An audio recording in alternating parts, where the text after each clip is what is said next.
যদি আপনার বয়স 14 থেকে 30-এর ভেতর হয় আর যদি এই ভিডিওটি সময় থাকতে না দেখেন তাহলে আপনাকে সামনের কয়েক বছর পর পস্তাতে হবে, এটা আমি গ্যারান্টি দিয়ে বলতে পারবো। কারণ আপনার সবচেয়ে বড় ভুল হচ্ছে আপনি মনে করেন আপনার কাছে এখনো যথেষ্ট সময় আছে। এজন্য এই ভিডিওটি আপনার জন্য একটি সতর্কবার্তা। যে মিথ্যে ঘুমে আপনি ঘুমাচ্ছেন সেই ঘুম থেকে ওঠানোর জন্য কিছু কথা হয়তো আপনার হজম করতে কষ্ট হবে, কিন্তু এই কথাগুলো আপনাকে বাকি 99% নর্মাল, অ্যাভারেজ আর মিডিওকার মানুষ থেকে আলাদা বানাবে। কারণ যদি আপনি ভালোভাবে বুঝতে পারেন এখন এই 14 থেকে 30 বছরের সময়টা আপনার জন্য গোল্ডেন ইয়ার। কারণ এখন আপনার চুল কালো, চেহারা এবং চিন্তা ভাবনা জোয়ান, চোখে বড় বড় স্বপ্ন, শরীরে অনেক শক্তি, যেটা হয়তো পুরো জীবনে আর কখনো হবে না। তাই তো স্বামী বিবেকানন্দ বলেছেন, যৌবনকাল জীবনের সবচেয়ে বেস্ট এবং ইম্পর্টেন্ট সময়।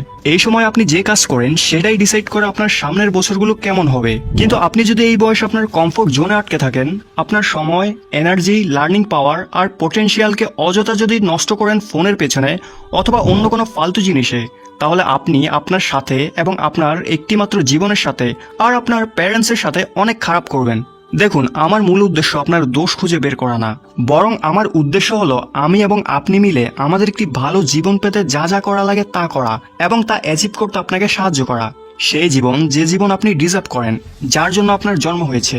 আপনি আপনার ফোনে ডুবে থাকার জন্য, আপনার স্বপ্ন পূরণে অ্যাকশন না নেওয়ার জন্য এবং আপনার কমফোর্ট জোনে বসে থাকার জন্য তো জন্ম হননি। হয়তো আপনার মনে হচ্ছে এখনো সময় শেষ হয়ে যায়নি, এখনো তো অনেক সময় আছে এসব করার জন্য, কয়েক বছর পর করে নেব। আর এমনিতে আমি বুঝতে পারছি না এখন আমি কি করব। তো আমি এটাই বলবো, কিছু বোঝার দরকার নেই, কিছু বোঝার বা ভাবার দরকার নেই। কিছু সময় আরো নষ্ট করুন, কেননা এটা হলো জীবন। আর এই জীবন আপনাকে ঠিকই সময় হলে বুঝিয়ে দেবে কত ধানে কত চাল। আর এই একই ভুল বাকি 99% লোকের হয়। তারা মনে করে তাদের কাছে এখনো যথেষ্ট সময় আছে, এখনো দেরি হয়নি। কারণ আমি যেমন আমার ভিডিওর মাধ্যমে আপনাকে সতর্ক করছি, এরকম আপনার পাশে সবসময় কেউ থাকবে না যে কিনা মনে করিয়ে দিবে আপনাকে আপনি লাইফে যে সাকসেসের পরিকল্পনা করেছেন সেটা এত সহজে আপনি অর্জন করতে পারবেন না। বরং এটা আপনার পরিকল্পনা থেকে একেবারে আলাদা। উল্টো আপনার ভাবনার সময় থেকে অনেক গুণ বেশি সময় বা বছর নিয়ে নেবে। আর এটি আমি এমনি এমনি বলছি না, বরং নিজের এক্সপিরিয়েন্স থেকে বলছি। এজন্য আজ যদি আপনি ফুল পাওয়ারের সাথে অ্যাকশন না নেন, তাহলে সামনের কয়েক বছর পর আপনি বলবেন, ইস, যদি আমি কিছু বছর আগে থেকে পরিশ্রম শুরু করতাম তাহলে আজ আমি ওই পজিশনে থাকতাম যেখানে আমি থাকতে চেয়েছি। এখন তো বয়সের সাথে সাথে আমার এনার্জিও কমে গেছে। জীবনে পেশেন্স মানে ধৈর্য থাকা ভালো, কিন্তু বেশি ধৈর্য রাখা ভালো না, যেটা কিনা ভবিষ্যতে আপনার জীবনকে ওরকম বানিয়ে দিবে যেরকম জীবন আপনি চাননি। আর এমনিতেও যে সাকসেস আপনি সামনের কয়েক বছরে পেতে পারেন সেটা পাওয়ার জন্য অযথা কেন বাড়তি সময় লাগাবেন। ইভেন ইলন মাস্ক বলেন, অতিরিক্ত ধৈর্য ধরা বন্ধ করুন আর নিজেকে জিজ্ঞেস করুন, আমি আমার 10 বছরের পরিকল্পনাকে কিভাবে 6 মাসে পূরণ করতে পারবো। কিন্তু ডিজিটাল মাইন্ডসেট, আপনি তো জানেন না আমার লাইফে কত প্রবলেম, আপনি কি বুঝবেন? আমি জানি আমার সিচুয়েশন, আমি পড়তে পারি না কারণ আমার এনভায়রনমেন্ট ঠিক নেই, আমি আমার স্বপ্ন ফলো করতে পারি না কারণ আমার পরিবারের সাপোর্ট নেই, আমি জব করতে পারি না কারণ সব জায়গায় ইংলিশ প্রয়োজন আর জবও কম, সবাই শুধু এক্সপেরিয়েন্স লোকদের জব দেয়। আমি এসব বাজে অভ্যাসে আটকে গেছি শুধুমাত্র আমার বন্ধুদের জন্য। আমি বিজনেস করতে পারছি না কারণ আমার কাছে টাকা নেই, যখন সবকিছু ঠিক হবে তখন শুরু করব। আমার এই কলেজে অ্যাডমিশন হয়নি কারণ এডুকেশন সিস্টেমই খারাপ। আমি আজ এরকম কারণ আমি ভুল ঘরে জন্ম নিয়েছি, আমার তো ভাগ্যটাই খারাপ, ইত্যাদি ইত্যাদি। সবচেয়ে সহজ হলো নিজের লাইফের সমস্যাকে অন্য কারো উপর চাপিয়ে দেওয়া, কিন্তু অন্যের উপর প্রবলেম চাপিয়ে দিলে সেই প্রবলেম কখনো সলভ হবে না, সেই প্রবলেমের ভাগ অন্য কেউ নেবে না। আপনার প্রবলেম সবসময় আপনার কাছে থেকে যাবে, যেটাকে আজ না হলেও কাল আপনাকে সলভ করতে হবে। যদি না করেন আর শুধু অজুহাত দিতে থাকেন, তাহলে মানুষ আপনার কথা শুনবে আর হয়তো বাহবা দিবে, বলবে সব ঠিক হয়ে যাবে। এইটুকু বলার পর আপনাকে ভুলে যাবে, কিন্তু কিছুই ঠিক হবে না যদি আপনি নিজে ঠিক না করেন। দেখুন, এরকমটা নয় যে আমি বুঝি না আপনার সমস্যা এবং আপনার পরিস্থিতি। আমি বুঝতে পারছি আপনি অনেক কঠিন সময় পার করছেন, কিন্তু আমি এটাও বুঝি প্রবলেমের উপর ফোকাস করা প্রবলেমের সলিউশন না। হ্যাঁ, আপনার লাইফে হয়তো জেনুইন প্রবলেম আছে আর সিচুয়েশন হয়তো সত্যি অনেক খারাপ, কিন্তু আপনি এখন হয়তো আপনার লাইফের প্রবলেম আর সিচুয়েশনের উপর ফোকাস করতে পারেন, নয়তো এগুলোর উপর ফোকাস না করে এর থেকে 10 গুণ বেশি অ্যাকশন নিতে পারেন এসব প্রবলেম আর খারাপ সিচুয়েশন থেকে যত তাড়াতাড়ি সম্ভব বের হওয়ার জন্য।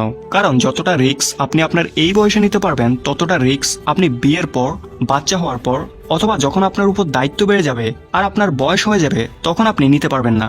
এই সময় আপনি আপনার স্বপ্নের জন্য আর নিজের লাইফের পারপাসের জন্য কোনো রিস্ক না নিয়ে আপনার কমফোর্ট জোনে বসে থেকে আরো বড় রিস্ক নিচ্ছেন। এটা কি ভেবে দেখেছেন কখনো?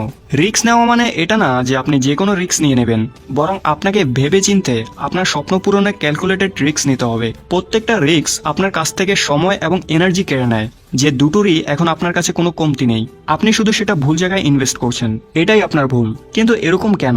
আপনিও কি বাকিদের মতো ভয় পাচ্ছেন আমি যদি ফেল হয়ে যাই, যদি আমার সময় এবং এনার্জি নষ্ট হয়ে যায়? ভুল। আপনার ভয় এটা না যে আপনার সময় এবং এনার্জি নষ্ট হয়ে যাবে, সেটা তো এমনিতেও প্রতিদিন হচ্ছে। সত্যি তো এটাই, অধিকাংশ মানুষ এই কারণে ভয় পায় যদি তারা ফেল হয়ে যায় তখন লোকে কি বলবে, প্যারেন্টস কি বলবে, আমার বন্ধুরা আমাকে নিয়ে হাসাহাসি করবে, কেউ আমাকে সাপোর্ট করবে না। যদি আপনি এসব লোকের ভাবনার চক্করে ফেসে যান তাহলে জীবনের প্রতিটি মুহূর্তে আটকে থাকবেন, আর যখন একবার বয়স হয়ে যাবে তখন আপনি চাইলেও আর কিছু করতে পারবেন না। আপনার 3 ইডিয়ট মুভির এই সিনটি নিশ্চয় মনে আছে, যেখানে ফারহান বলে বাবা মানবে না। মনে আছে তখন রেঞ্চু কি বলে, আজ ভয় পাস না ফারহান, না হলে 50 বছর বয়সে তুই যখন কোনো হাসপাতালে পড়ে থাকবি আর মৃত্যুর জন্য অপেক্ষা করবি তখন ভাববি লেটার হাতে ছিল, দরজার সামনে ট্যাক্সি ছিল, একটু যদি সাহস করতাম তাহলে জীবন হয়তো আজ অন্যরকম হতো। বন্ধুরা, ঝুঁকি বা রিস্ক ইটের মতো, যেটার ব্যবহার করে আপনি আপনার আর আপনার স্বপ্নের মাঝখানে একটি দেওয়াল তুলতে পারবেন, অথবা সেই ইট ব্যবহার করে একটি ব্রিজ বানাতে পারবেন, যেটায় চড়ে আপনি আপনার স্বপ্ন পর্যন্ত পৌঁছাতে পারবেন। এজন্য সময় অপচয় করা বন্ধ করুন, আর এটা ভাবা বন্ধ করুন যদি আমি কোনোভাবে ফেল হয়ে যাই তখন মানুষ কি ভাববে। এইসব লোক একদিন উপরে চলে যাবে। আর এমনিতেও ওইসব লোক নিজেরা কি খুব বেশি পারফেক্ট যাদের কথা আপনি সারাদিন শুধু শুধু ভাবেন? এটাই সময় নিজেকে জানার, নিজের স্বপ্নকে চেস করার, সেই কাজ করার যেই কাজ করতে চায় আপনার মন, যেটার জন্য আপনি দুনিয়ায় এসেছেন, যে কাজের জন্য প্রয়োজন নেই কোনো মোটিভেশনের। কিন্তু তারপরও আপনি আজ ওই কাজের উপর একদিনের লেভেল লাগাচ্ছেন। আপনি প্রতিদিন বলেন একদিন আমি এটা করব, একদিন আমি ওই কাজটা করে দেখাবো। আপনি যত কাল করব, একদিন করব বলবেন, এটা তত দূরে যেতে থাকবে। এজন্য যেটা করার কথা আজ করুন, এখন করুন, কালকের জন্য রেখে দেবেন না। বাবার জন্য, এনজয় করার জন্য, আরাম করার জন্য পুরো জীবন পড়ে আছে। এই গোল্ডেন এজে যত পারেন তত অ্যাকশন নিন, কাজ করুন। দেখুন, আমি এটা বলছি না সবকিছু ছেড়ে সবকিছু ভুলে শুধুমাত্র কাজ করুন, না, বরং আপনি বাকি জিনিসগুলো সাথে নিয়ে করুন। আপনার বন্ধু, আপনার ফ্যামিলি, আপনার গার্লফ্রেন্ড বা বয়ফ্রেন্ড, সবার সাথে এই বয়সটি উপভোগ করুন। কিন্তু 16 ঘন্টায় কমপক্ষে 8 ঘন্টা নিজের গ্রোথ আর সাকসেসের পিছনে দিন। যখন এই বয়স শেষ হয়ে যাবে, দায়িত্ব বেড়ে যাবে, এই গোল্ডেন টাইম চলে যাবে, তখন কি করবেন? আপনি চান বা না চান এই টাইম তো একদিন শেষ হয়ে যাবে। আর এটা আমার বলা জরুরি না যে সামনে গিয়ে আপনার লাইফ কঠিন হবে না সহজ। আপনি আপনার আশেপাশের লোকদের দেখে বুঝতে পারবেন। দেখুন, লাইফের এই সার্কেলে আপনি যেটাই করেন, একটা সময় এরকম আসবে যখন আপনি না চাইলেও আপনাকে হার্ডওয়ার্ক বা পরিশ্রম করতে হবে। কিছু মানুষ যৌবনকালে এই পরিশ্রম করে, পরে তারা আরামে জীবনযাপন করে। আর কিছু লোক আজ আনন্দ মজা করে, তখন পরিশ্রম করে যখন তাদের বয়স পেরিয়ে যায়, আর তখন শরীরে শক্তি থাকে না। এজন্য আজ পরিশ্রম করুন, না হলে সামনে গিয়ে জীবন যখন তার ইচ্ছে মতো আপনাকে দিয়ে পরিশ্রম করাবে তখন সেই কাজ করতে হবে যেই কাজ করতে আপনার মোটেও ভালো লাগে না।